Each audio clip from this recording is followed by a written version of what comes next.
Hello students, welcome back to our video. So in the last video, the last thing that we discussed was about the cash credit. So now let's discuss the next point, that is overdraft, OD.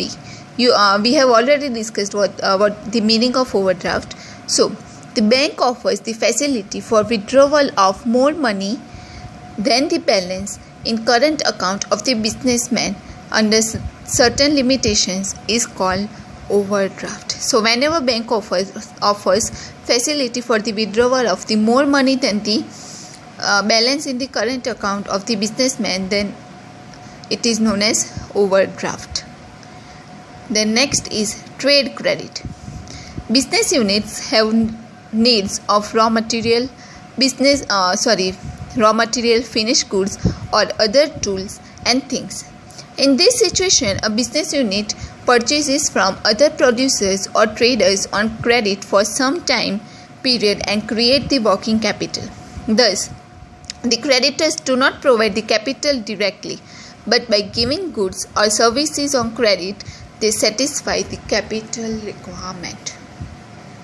So, trade credit, in short, we can say that whenever business unit have a needs of raw material, finished goods and the other tools, then in this situation business unit purchases from the other producers or traders on credit for the some time and then create the working capital. So the creditors do not provide the capital directly, but by giving goods or services on credit, they satisfy the capital requirement to the business.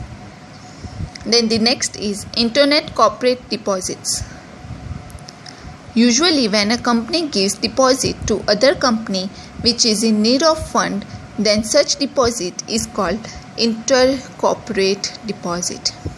Usually these types of transactions occur between a major company and a minor company. Also happens between the various companies managed by one group. Rate of interest and the time limit is decided by an agreement. As compared with other sources, this borrowing is easy. So internet corporate deposits, in short, we can say that when a company gives deposits to other company which is in need of fund, then such deposit is called intercorporate deposit. So with this, now we are done with the borrowed funds. Now let's discuss the last topic of this chapter, that is difference between owner's fund and the borrowed fund.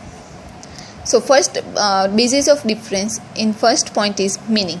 So meaning of owner's fund means funds invested by shareholders is called the owner's fund, whereas borrowed fund means funds which is borrowed from the other sources and invested in business is called borrowed fund. Then second point of difference is source. So the sources of owner's fund can be received from equity shares, ploughing back of profit, depreciation fund and the reserves.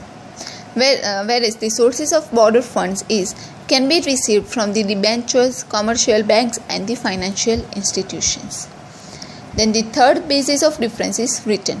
So return is in the form of dividend of owner's fund, whereas in borrowed funds, return is in the form of interest at fixed rate. Then fourth one is rate of return. In owner's fund, rate of return is uncertain or not fixed, whereas in borrowed fund, rate of return is fixed. And the last basis of difference is repayment of capital.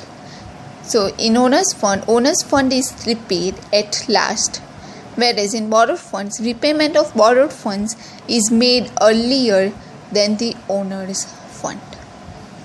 So these were the differences between the owner's fund and the borrowed fund. So with this, now we are done with the chapter number 8. So from the next video, we are going to start with the chapter number 9. So I want you guys to go through all the points which is given at the last of the chapter, all the points, and try to solve the textbook exercise questions.